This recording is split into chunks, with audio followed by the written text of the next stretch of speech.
Bonjour Mike, c'est sympa de te revoir. On voulait discuter un petit peu avec toi de la jeunesse, du ministère, de comment tu vois l'avenir. Peut-être la première question, il semble que dans les instituts, dans les facs, on fait un constat, moins de gens rentrent, veulent étudier, veulent entrer dans le ministère. Comment est-ce que tu vois ça, toi, de ton côté ? Il n'y a pas une seule réponse simple à cette question. Pour moi, il y a tout un phénomène dans l'enseignement dans l'Église de démontrer le privilège d'utiliser finalement sa vie pour la cause de Christ. Mais attention, tout le monde doit être au service de Christ, que ce soit dans son métier, sa profession dans le contexte séculier. Il ne faut pas non plus mettre le ministère dans l'Église sur un piédestal, à mon sens. Par contre, on a eu tendance à dévaluer ce ministère et les parents chrétiens, pour moi, sont parfois fautifs. Parce qu'ils ont d'autres ambitions pour leurs enfants qui les empêchent de voir la beauté de servir le Seigneur. Je pense qu'il y a un autre facteur qui joue, qui est important, et surtout dans le contexte actuel, c'est pour ceux qui même réfléchissent au ministère dans l'Église en France, il y a des sacrifices à consentir sur le plan financier, et cela est un réel problème. Si on doit considérer que beaucoup de pasteurs sont rémunérés au SMIC, cela oblige, et nous l'avons vécu avec ma femme à un moment donné, à ce que l'épouse aussi travaille à côté. Alors, nous l'avons accepté volontairement, mais il vaut mieux être réaliste dès le départ en disant que c'est une possibilité, une probabilité, si vous voulez vous engager dans l'œuvre de Dieu. D'autre part, je crains qu'au moment où les jeunes sont les plus aptes, les plus ouverts à vouloir servir le Seigneur, on ne leur donne pas dans l'Église des opportunités d'assumer des responsabilités. Et le privilège que j'ai eu à 17 ans, c'est que finalement, on m'a jeté dedans. Alors, ça passe ou ça casse, je suis d'accord. Mais en même temps, si tu vois quelqu'un avec un potentiel qui pourrait être utilisé dans l'Église, ça vaut la peine de lui confier des responsabilités tout en étant comme un filet de sauvetage pour lui permettre de gérer ses erreurs et ses fautes.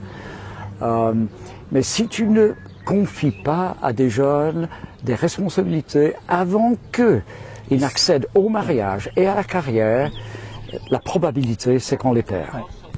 Et est-ce qu'on pourrait avoir aussi des raisons comme un rapport à l'autorité qui a changé ? On a moins d'autorité pour les anciens, pour les pasteurs, et on n'a peut-être pas trop envie de s'embarquer dans ce genre de ministère aussi ? Ce n'est pas uniquement à ce niveau-là que ce problème existe. C'est un problème depuis la création et la chute. Un mauvais rapport avec l'autorité, ça touche toute la société. Mais tu as raison, c'est exacerbé aujourd'hui, je dirais depuis les années 60. Donc, tout ce qui était autrefois respecté, que ce soit les parents, que ce soit l'Église, que ce soit l'État, tout est passé finalement à la trappe. Mais là encore, je pense qu'un enseignement sain sur ce qu'est l'autorité et la beauté de l'autorité telle que l'Écriture la conçoit, où on peut démontrer que c'est une protection et en même temps un tremplin. Je pense qu'on vit avec les caricatures erronées de l'autorité. Ça marche. Qu'est-ce que tu dirais à un jeune qui se pose des questions aujourd'hui, qui dirait est-ce que ça vaut le coup, dans un monde pareil, de s'engager dans le ministère ? Est-ce que finalement, il ne vaut pas mieux choisir une voie sécurisée, témoigner dans sa vie personnelle ? Je dirais de passer du temps, plonger son regard dans l'Évangile et de comprendre finalement les contours du message de l'Évangile le prix payé pour son pardon. Et une partie de l'évangile qui est rarement transmise aujourd'hui, c'est que l'évangile implique un changement de propriétaire. On parle toujours de passer des ténèbres à la lumière, du régime du péché finalement au régime de la grâce. Mais finalement, on passe d'une soumission à Satan à une soumission à Dieu. La conversion, c'est un changement de maître. Et cela n'est pas assez accentué, à mon sens. Et je crois que ça aiderait beaucoup. Ta vie ne t'appartient pas. Tu n'es plus à toi-même. Tu appartiens à l'autre. Et si tu n'as pas compris ça, il y a une sérieuse remise en question à envisager. Si on n'a pas compris l'appel au sens large, il est compliqué de le comprendre au sens particulier. Oui, tout à fait. Et peut-être encore plus aujourd'hui, on a presque complètement renié l'aspect de l'appel particulier. On fait les choses par son propre choix finalement. Oui. Je veux faire ça. Le métier de pasteur me plairait. On perd la vocation, on perd l'appel de Dieu. Comment on peut insuffler ça dans une église? Comment on peut encourager l'église entière à aspirer à ce que nos enfants s'engagent dans le ministère, dans la mission? Je pense qu'à l'un de ces passages de l'Écriture, où effectivement, lorsque Paul a fondé les églises en Galatie, pendant à peu près 18 mois, et au retour dans les églises, il a nommé les anciens. Je pense que l'église doit être, à mon sens, beaucoup plus proactive dans le discernement des compétences et même dans la manière de challenger, de défier les jeunes et de les encourager en disant mais tu as les compétences, tu as les dons. Que cela repose uniquement sur les épaules du jeune, de dire ah mais moi je veux faire un institut biblique, je veux me former. À mon sens, c'est parfois renverser la vapeur. Il faut que l'Église soit beaucoup plus engagée dans le processus. Un des autres aspects qu'on voit aussi, c'est que non seulement il y a moins de jeunes qui débutent, mais aussi que ceux qui débutent vont souvent moins loin. On a peut-être plus rentré dans cet esprit de carrière un peu morcelée, je vais faire ça un temps, je ferai autre chose, etc. Et on a encore une fois un peu perdu la vocation, alors qu'il me semble que avec mon petit recul, c'est au bout de 10 ans qu'on commence à pas être trop négatif, trop néfaste pour l'Église, je dirais. Et finalement, c'est là où ils partent. Il y a plusieurs manières d'aborder cette question. Pour moi, l'une des manières, c'est qu'il faut vivre avec son temps. Nous l'avons dit dans l'atelier avec Henri Blocher. On vit à une époque où les personnes s'engagent pendant 2 ans, c'est pour une tâche. Mieux vaut ça que pas du tout.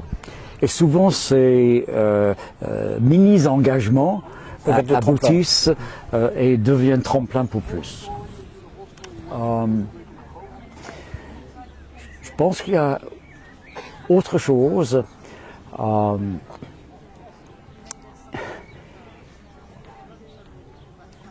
La notion de carrière est différente chez les jeunes que chez leurs aînés. Autrefois, quelqu'un restait avec la même entreprise, la même boîte, jusqu'à la retraite et la montre en or. Aujourd'hui, on est beaucoup plus attiré par les tâches. Il faut vivre avec, il faut espérer que ça puisse produire autre chose. On a des fois l'impression qu'on a un pastorat de projet. Je viens ici dans le projet de faire quelque chose avec cette église et ensuite éventuellement je passerai à autre chose. Il y a pour moi autre chose. C'est déjà au niveau de la formation. Le simple fait de s'engager dans une formation avec un bon contenu académique, mais en même temps un accompagnement dans les débuts du ministère est extrêmement important. Parce que si le jeune n'est pas bien accompagné dans les premières années, pas les premiers mois, dans les premières années, le risque est beaucoup plus grand que finalement, après un temps, il va tout abandonner. Et on a fait les études à l'époque pour prouver que ceux qui n'étaient pas bien accompagnés, de 50 à 75% des jeunes, abandonnaient le ministère au terme de leur premier post ou pendant. Ah oui. Alors c'est une perte énorme. Important. Et le plus souvent, c'est un manque d'accompagnement. On les parachute, on les largue dans un travail. Et l'écart entre la salle de classe et le travail est énorme. Et ils sont perdus. Donc je pense qu'il y a toute une réflexion à la manière dont nous formons et introduisons les jeunes dans le ministère.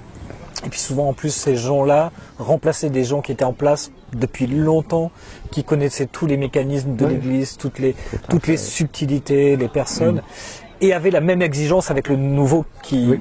débarque et qui ne connaît rien. Ah non, une première expérience pour un jeune qui entre comme pasteur dans une église avec son histoire déjà établie, s'il réussit les 5 premières années, je pense que la carrière est bonne. Très bien. D'autres encouragements que tu voudrais laisser aux jeunes?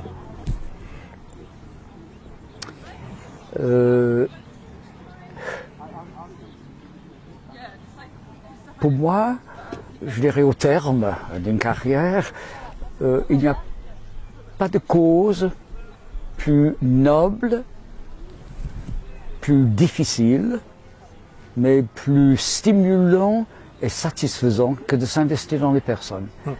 Parfois, l'Église est agaçante, elle est pénible, elle est difficile. Travailler avec les humains, c'est tellement plus facile de travailler avec un ordinateur ou Qui ne se avec... rebelle pas. Oui, personne ne réagit.